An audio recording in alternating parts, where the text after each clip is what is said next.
नमस्कार। आप सभी का इकोनॉमिक्स स्टडी के अंदर स्वागत है। आज हम लाभ के सिद्धांत को डिस्कस करेंगे और आज का जो हमारा टॉपिक रहेगा वो रहेगा लाभ का गत्यात्मक सिद्धांत, यानी जो डायनेमिक थ्योरी ऑफ प्रॉफिट है उसके बारे में हम डिस्कस करेंगे।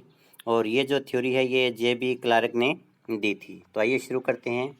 सबसे पहले हम ये जानते हैं कि भी प्रॉफिट क्या होता है। अगर आप सिंपल तरीके से देखें तो कोई भी जो उद्यमी होता है, उद्योगपति होता है, इंडस्ट्रियलिस्ट होता है, एंटरप्रेन्योर होता है, वो जब उत्पादन की प्रोसेस को शुरू करता है तो उस उत्पादन की प्रोसेस के दौरान जो है उसे अनेक प्रकार की अनिश्चितताओं का सामना करना पड़ता है। चाहे वो मांग से संबंधित अनिश्चितता हो, चाहे वो पूर्ति से संबंधित अनिश्चितता हो, चाहे वो कीमतों से संबंधित अनिश्चितता हो, और वो जोखिम भी उठाता है। तो इस प्रकार से एक जो उद्यमी इस प्रकार से जोखिम उठाता है, उसके बदले में उसे जो पुरस्कार मिलता है वो प्रॉफिट या लाभ कहलाता है। अभी तक हम जो केवल लाभ का जो जनरल टॉपिक डिस्कस कर रहे हैं कि भी जनरली हम जो लाभ के जो वो क्या होता है। और दूसरे शब्दों में अगर आप देखें कि जो राष्ट्रीय आय है, राष्ट्रीय आय जो होती है उत्पादन के 4 साधनों का सहयोग होता है उसमें। एक उसके अंदर श्रम होता है, एक उसके अंदर पूंजी होती है, और एक उसके अंदर भूमि होती है, और चौथा उसके अंदर जो है उद्यमी होता है। तो इन चारों का जो कंट्रीब्यूशन होता है वो जो है इनकम राष्ट्रीय आय के अंदर होता है। तो इन तीनों का कंट्रीब्यूशन निकालने के बाद राष्ट्रीय आय में जो हिस्सा बचता है उसे जो है हम उद्यमी का हिस्सा या प्रॉफिट कहते हैं। तो राष्ट्रीय आय में से उद्यमी को जो आय प्राप्त होती है, उद्योगपति को जो आय प्राप्त होती है, वही आय जो है लाभ कहलाती है। और लाभ जो होता है वो एक प्रकार का अवशेष होता है, शेष राशि है जो उत्पादन के अन्य साधनों को उनके पुरस्कार देने के बाद शेष बचती है। यानी उत्पादन के जो साधन क्या थे, श्रम था, उसको हमने जो मजदूरी का भुगतान कर दिया, जो पूंजी थी उसको हमने ब्याज का भुगतान कर दिया, और जो भूमि थी उसको हमने जो लगान का भुगतान कर दिया। अब इन सभी का भुगतान करने के बाद जो राशि शेष बचती है वही राशि जो प्रॉफिट कहलाती है। अब यहाँ पर जो प्रॉफिट की परिभाषा दी गई है, इसके आधार पर आप ये भी लिख सकते हैं कि profit is equal to income minus, इसके अंदर से आप जो है लेबर घटा देंगे, इसके अंदर से आप जो है रेट ऑफ है इंटरेस्ट है, ब्याज जो भुगतान किया गया है वो आप भुगतान जो वो इसमें से निकाल देंगे इंटरेस्ट। और इसके अलावा इसमें से जो रेंट का भुगतान किया गया वो निकाल देंगे। तो उसके बाद में जो हिस्सा बचेगा वो जो है लाभ बच जाएगा। अब परिभाषा जो है जैकब ऑस्कर के अनुसार एक व्यवसाय की बाहरी यानी जिसको आप स्पष्ट लागतें कहते हैं और आंतरिक यानी अस्पष्ट लागतें कहते हैं, मजदूरी, ब्याज और लगान देने के बाद जो अवशेष आय रह जाती है वह लाभ कहलाती है। यानी भूमि, श्रम, पूंजी को तो आप देंगे, इसके अलावा जो अनेक प्रकार की जो बाहरी और आंतरिक लागतें आती है एक उत्पादन की प्रक्रिया के दौरान, उसको जब आप निकाल देते हैं और उसको निकालने के बाद में जो राशि शेष बचती है उसको हम जो वो ब्याज जो लाभ है वो कहते हैं। जैसे मान लीजिए कि एक अर्थव्यवस्था के अंदर जो 100 करोड़ रुपए की जो है वो उत्पादन किया गया, इसमें से ये जो स्पष्ट और अस्पष्ट लागतें ये जो है 20 करोड़ रुपए की है। पीछे कितना बच गया? 80 करोड़ रुपए। 80 करोड़ रुपए में से जो है हमने 20 करोड़ रुपए मजदूरी को दे दिए, और जो 10 करोड़ रुपए का जो ब्याज का भुगतान कर दिया, और लगान जो वो 30 करोड़ रुपए का दे दिया। अब देखिए ये जो राष्ट्रीय आय वो 100 करोड़ है, इसमें से कितना गया? 20 गया 80, 80 में से 20 गया 60, 60 में से 10 गया 50, 50 में से 30 गया 20। तो ये जो 20 करोड़ बचा है वो जो है लाभ या प्रॉफिट कहलाता है। तो जैकब ऑस्कर ने जो है अच्छे तरीके से बताया कि जो राष्ट्रीय आय है उस आय में से तीनों जो उत्पादन के अन्य साधन है उनको, और जो आंतरिक और बाहरी जो लागतें होती है उनका भुगतान करने के बाद जो राशि शेष रहेगी उस राशि को जो हम ब्याज वो लाभ है वो कहते हैं। अब इसके बाद है लाभ के सिद्धांत, कि जो लाभ है, लाभ को लेकर के जो है सभी विद्वानों में अलग अलग जो वो मतभेद पाए जाते हैं। यानी प्रत्येक विद्वान जो है वो ये सोचता है कि प्रॉफिट उसके दृष्टिकोण से क्या हो सकता है। इसीलिए अलग अलग जो अर्थशास्त्री है उन अलग अलग अर्थशास्त्रियों ने लाभ के भी जो है निर्धारण के अलग अलग सिद्धांत दिए हैं। तो पहला है लाभ का नवप्रवर्तन सिद्धांत, दूसरा लाभ का जोखिम सिद्धांत, तीसरा लाभ का अनिश्चितता सिद्धांत, और चौथा है लाभ का गत्यात्मक सिद्धांत। तो आज हम जो डायनेमिक थ्योरी ऑफ प्रॉफिट है यानी लाभ का जो गत्यात्मक सिद्धांत है उसको डिस्कस करेंगे। ये जो लाभ का गत्यात्मक सिद्धांत है, ये सिद्धांत जो है प्रोफेसर जे.बी. क्लार्क ने दिया था। अब क्लार्क के अनुसार जब अर्थव्यवस्था के अंदर गत्यात्मक परिवर्तन होते हैं तो उसके कारण लाभ उत्पन्न होता है। अब ये गत्यात्मक परिवर्तन क्या होते हैं, इसको आप आगे देखेंगे। अगत्यात्मकता यानी जब एक अर्थव्यवस्था के अंदर स्थिरता होती है, उस अवस्था के अंदर किसी को भी लाभ नहीं मिलता। अगत्यात्मकता की अवस्था में मांग और पूर्ति, उसमें कोई परिवर्तन नहीं होता, जनसंख्या आदि में कोई परिवर्तन नहीं होता। तो इन सब के कारण जो उद्यमी होता है, उद्यमी के लिए किसी प्रकार की कोई जोखिम या अनिश्चितता नहीं होती, जिसके कारण जो है उसे कोई भी लाभ प्राप्त नहीं होता। तो इस अवस्था के अंदर जो AR = AC होता है, तो इस अवस्था के अंदर जो है असामान्य लाभ प्राप्त नहीं होते, केवल सामान्य लाभ प्राप्त होते हैं। और सामान्य लाभ होता है वो क्या होता है, जो प्रबंधक है, जो उद्यमी है, उसकी जो मजदूरी है, यानी जो उद्योगपति है, उद्योगपति ने जो उत्पादन के साधनों को अरेंज किया, कच्चे माल की व्यवस्था की, प्रोडक्शन शुरू किया, उसके कारण उसको केवल ये मजदूरी मिल रही है, जो कि सामान्य लाभ कहलाता है। तो इस प्रकार से सामान्य लाभ को जो है हम लाभ नहीं मानते, बल्कि सामान्य लाभ से ज़्यादा, यानी जिस अवस्था के अंदर AR > AC होता है, उस अवस्था के अंदर असामान्य लाभ प्राप्त होते हैं। तो असामान्य लाभ जो होता है वही जो है लाभ कहलाता है। सामान्य लाभ की अवस्था में उद्यमी को जो हिस्सा प्राप्त होता है वो केवल उसके प्रबंधन की मजदूरी होती है, वो उसके लिए कोई प्रॉफिट वाली बात नहीं है, वो तो उसने अपनी सेवाएं दी है उत्पादन के दौरान, उसके बदले में उसको पुरस्कार मिल रहा है। तो ऐसे में जो लाभ होता है वो लाभ जो होता है अगत्यात्मकता की स्थिति के अंदर प्राप्त नहीं होता, बल्कि जब अर्थव्यवस्था के अंदर गत्यात्मकता की स्थिति होती है, यानी चेंजेज होते हैं, और इस प्रकार के चेंजेज होते हैं जिनका कि अनुमान लगाना मुश्किल होता है, उस अवस्था के अंदर जो है उत्पादक को या जो उद्योगपति है उसको लाभ प्राप्त होते हैं। और जब एक अर्थव्यवस्था के अंदर AR = AC होता है तो उस अवस्था के अंदर सामान्य लाभ प्राप्त होते हैं, और सामान्य लाभ जो होते हैं उसको आप लाभ नहीं मानते, वो केवल प्रबंधक की मजदूरी है। जैसा यहाँ पर ये दिखाया गया कि OX अक्ष के ऊपर हमने जो है उत्पादन की मात्रा ली है, और OY अक्ष है उसके ऊपर रेवेन्यू या कॉस्ट लिया गया है। और ये पूर्ण प्रतियोगिता के अंतर्गत जो AR = MR है, और यहाँ पर MR = MC यानी संतुलन के निर्धारण के लिए E बिंदु जो वहाँ पर संतुलन का निर्धारण होता है, OQ मात्रा का, और कीमत होती है OP। यहाँ पर आप देखिए AR = AC है, क्योंकि यहाँ पर AR कितना है, QE के बराबर, और AC भी कितनी है, QE के बराबर। तो इस अवस्था के अंदर जब AR = AC होता है तो केवल सामान्य लाभ प्राप्त होता है, और सामान्य लाभ जो होता है वो लाभ की धारणा के अंदर शामिल नहीं किया है क्लार्क ने। क्लार्क ने कहा है कि जो सामान्य लाभ है ये केवल जो उद्योगपति उसकी मजदूरी है, उसको कोई प्रॉफिट प्राप्त नहीं हो रहा है। तो एक उद्योगपति को तभी लाभ प्राप्त होगा जब ये स्थिति होगी AC। तो इस अवस्था के अंदर ये जो सुपर नॉर्मल प्रॉफिट प्राप्त हो रहा है, और ये जो सुपर नॉर्मल प्रॉफिट है वही जो है लाभ कहलाता है। अब आगे है कि प्रोफेसर जो क्लार्क है, क्लार्क ने अर्थव्यवस्था के अंदर जो वो 5 प्रकार की जो है जो गतिशीलता बताई है, गत्यात्मकता बताई है। तो इन 5 प्रकार की जो गत्यात्मकता है उनके बारे में अब हम जो है एक एक करके डिस्कस करते हैं।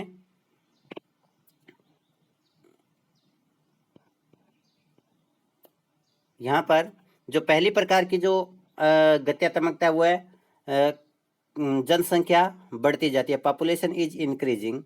पहले तो आप गत्यात्मकता का अर्थ देखते हैं। गत्यात्मकता का अर्थ होता है कि अर्थव्यवस्था लगातार परिवर्तनशील है, यानी उसके अंदर जो आर्थिक गतिविधियां जिस गति से वर्तमान में चल रही है उस गति से आने वाले समय में नहीं चलेगी। निवेश का स्तर नहीं हो, वो नहीं होगा, उत्पादन के स्तर में परिवर्तन आ जाएगा, मांग के स्तर में परिवर्तन होगा, आय के स्तर में परिवर्तन होगा, बचत के स्तर में परिवर्तन होगा, यानी हर प्रकार से अर्थव्यवस्था के अंदर जो परिवर्तन पाए जाते हैं। और जब अर्थव्यवस्था में इस प्रकार की परिवर्तनशीलता पाई जाती है तो उस अवस्था को हम जो वो गतिशील अवस्था कहते हैं। और क्लार्क ने ये कहा है कि जब अर्थव्यवस्था के अंदर गतिशीलता होती है तभी जो है अर्थव्यवस्था के अंदर जो है एक उद्योगपति उसको लाभ प्राप्त होता है। तो सबसे पहले है कि जनसंख्या बढ़ती है।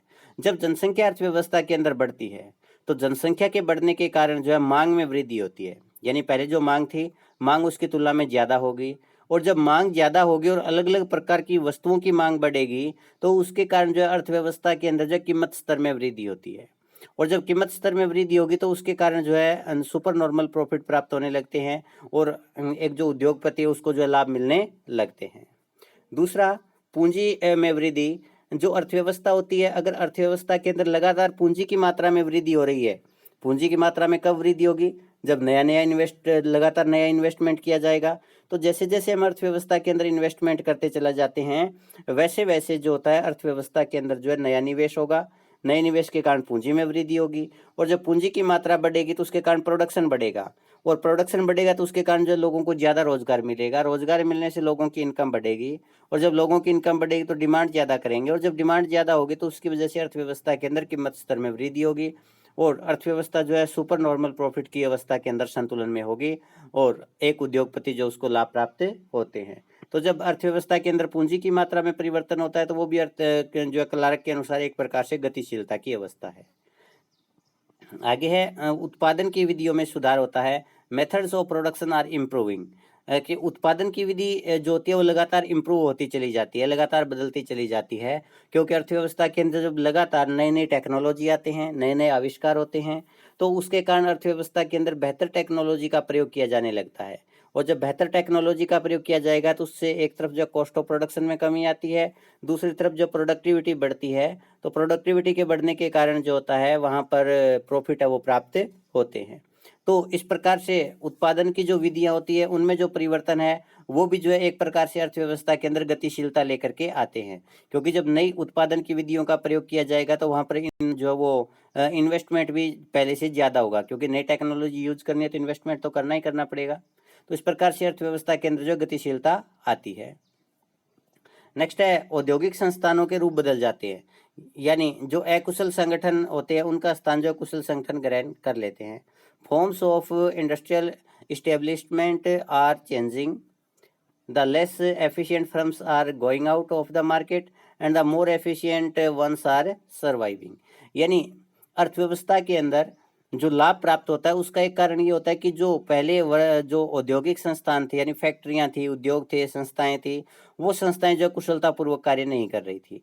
अब जो कुशलतापूर्वक कार्य नहीं कर रही थी उन फर्मों को लॉस होगा और मार्केट से बाहर हो जाएंगी, और उनके स्थान पर जो ज़्यादा कुशलता से कार्य करने वाली फर्में हैं वो फर्में जो है कम लागत के ऊपर उत्पादन करेंगी और ज़्यादा कीमत के ऊपर प्रोडक्शन बेच पाएंगी, जिसकी वजह से अर्थव्यवस्था के अंदर जो प्रॉफिट प्राप्त होते हैं। तो इस प्रकार से जो औद्योगिक संस्थान होते हैं, औद्योगिक संस्थानों के जो स्वरूप चेंज होते हैं, जो कुशल संस्थान होते हैं वो मार्केट के अंदर प्रवेश करते हैं, प्रोडक्शन शुरू करते हैं, या पहले जो अकुशल संस्थान थे वो अपने आप को कुशल संस्थान में तब्दील कर लेते हैं, तो उस अवस्था के अंदर जो है प्रॉफिट प्राप्त होता है। आगे उपभोक्ताओं की आवश्यकताओं में वृद्धि होती रहती है।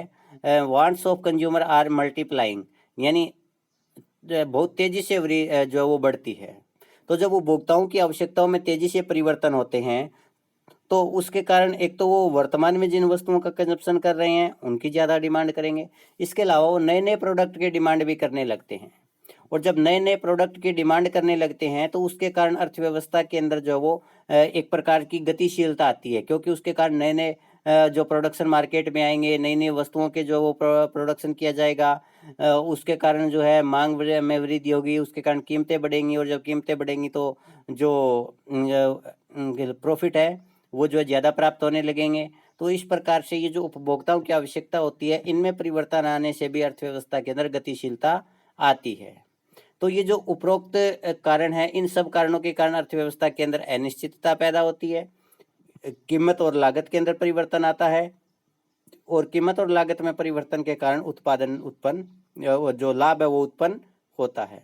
तो समाज में परिवर्तन की गति तेज होती है, जितनी ज़्यादा परिवर्तन तेजी से होगा अर्थव्यवस्था के अंदर लाभ की मात्रा जो उतनी ही ज़्यादा होगी। तो इस प्रकार से क्लार्क ने यह बताया है कि अर्थव्यवस्था के अंदर जो गतिशीलता होती है, जो लगातार परिवर्तनों की एक कड़ी होती है वो चलती रहती है, और उस परिवर्तनों की कड़ी के परिणाम स्वरूप ही जो है अर्थव्यवस्था के अंदर लाभ प्राप्त होते हैं। तो ये जो परिवर्तन होते हैं, परिवर्तन को क्लार्क ने जो वो गत्यात्मकता का या गतिशीलता का नाम दिया है। उन्होंने 5 प्रकार की 5 कारण बताए जिनकी वजह से अर्थव्यवस्था के अंदर गतिशीलता आती है। तो पहला है जनसंख्या में वृद्धि के कारण अर्थव्यवस्था में गतिशीलता आती है। दूसरा है पूंजी में वृद्धि के कारण अर्थव्यवस्था में गतिशीलता आती है। तीसरा है जो उत्पादन की विधियां हैं उनमें सुधार होने के कारण अर्थव्यवस्था के अंदर गतिशीलता आती है। चौथा है औद्योगिक संस्थानों के स्वरूप बदल जाते हैं, यानी जो पहले अकुशल संस्थान थे अब वो जो है कुशल बन जाते हैं, या अकुशल संस्थान जो होते हैं वो बाहर हो जाते हैं, उनके स्थान पर जो कुशल संस्थान है वो प्रोडक्शन करने लगते हैं। और पांचवा जो उन्होंने गतिशीलता का कारण बताया वो ये है कि उपभोक्ताओं की आवश्यकताओं में वृद्धि होती रहती है। तो इन सब वजह से अर्थव्यवस्था के अंदर अनिश्चितता पैदा होती है, गतिशीलता उत्पन्न होती है, जिसके कारण अर्थव्यवस्था के अंदर लाभ की प्राप्ति होती है। अब इसके बाद है आलोचना। जो ये गत्यात्मकता का सिद्धांत दिया है क्लार्क ने, इस क्लार्क के अंदर जो अनेक अर्थशास्त्री है उनकी आलोचना उन्होंने की है, और इसके पीछे उन्होंने बताया कि ये जो क्लार्क का सिद्धांत है, क्लार्क के सिद्धांत के अंदर कुछ कमियां हैं, कुछ दोष हैं, उनकी वजह से जो है क्लार्क के सिद्धांत की आलोचना की जाती है। तो इसमें पहला है कि सभी प्रकार के परिवर्तन जो लाभ को जन्म नहीं देते। तो क्लार्क ने कहा था कि भी प्रत्येक प्रकार का जो परिवर्तन है वो अनिश्चितता पैदा करेगा, और अनिश्चितता जो होती है वो जो है लाभ उत्पन्न करेगी। लेकिन अगर कोई ऐसा परिवर्तन है जिसके कारण जो है अनिश्चितता नहीं होती, यानी पहले से निश्चित होता है कि एक मशीन है, वो मशीन 10 साल के बाद में जो रिप्लेस की जानी है, तो परिवर्तन तो है कि हम पुरानी मशीन के स्थान पर नई मशीन लगा रहे हैं, लेकिन वो अनिश्चित नहीं है, वो बल्कि निश्चित है। तो केवल जो परिवर्तन ऐसे जिनमें निश्चितता नहीं होती, अनिश्चित होते हैं, अज्ञात होते हैं, जिनके बारे में अनुमान नहीं लगाया जा सकता, केवल वही जो परिवर्तन होते हैं वो लाभ को जन्म देते हैं। दूसरा, यह कहना भी गलत है कि स्थिर अवस्था के अंदर लाभ बिल्कुल भी नहीं मिलता। अर्थव्यवस्था के अंदर जो स्थिर अवस्था होती है, स्थिर अवस्था के अंदर भी कुछ फर्में जो होती है उनको जो है लाभ प्राप्त होता है। आगे की इस सिद्धांत में लाभ और प्रबंधन की मजदूरी के बीच एक काल्पनिक अंतर किया गया है। जैसा कि इसमें क्लार्क ने कहा कि जो सामान्य लाभ होता है वो तो केवल प्रबंधन की मजदूरी होती है, और उससे ऊपर जो प्रॉफिट प्राप्त होता है, नहीं सुपर नॉर्मल प्रॉफिट जो होता है, उसको उन्होंने लाभ माना है। तो इस प्रकार से जो प्रबंधन की मजदूरी है वही लाभ ही है, क्योंकि जब तक ये प्रबंधन जो है, जो मैनेजमेंट है, जो उद्योगपति है, वो अगर कुशल प्रबंधन नहीं करेगा तब तक प्रॉफिट प्राप्त नहीं होगा। तो प्रबंधन की वजह से जो है वो प्रॉफिट प्राप्त होते हैं। तो इसके बीच में इन्होंने जो डिफरेंस किया है वो एक्चुअल में कोई डिफरेंस नहीं होता, ये इनकी कल्पना मात्र है। नेक्स्ट है, इस सिद्धांत में जोखिम तत्व जो है उसकी पूर्णतः अवहेलना की गई है, उपेक्षा की गई है। तो क्लार्क ने ये जोखिम को स्वीकार नहीं किया है। वास्तव में प्रॉफिट जो होता है वो जोखिम उठाने का पुरस्कार है। एक उद्योगपति जितना ज़्यादा जोखिम उठाता है, प्रॉफिट उसको उतना ही ज़्यादा मिलता है। तो इस प्रकार से जोखिम जो तत्व है उसकी इसके अंदर जो अवहेलना की गई है। इसके साथ ही इसके अंदर जो इनोवेशन को भी शामिल नहीं किया गया है, कि जो प्रॉफिट होता है वो नव परिवर्तन के कारण भी प्राप्त होता है।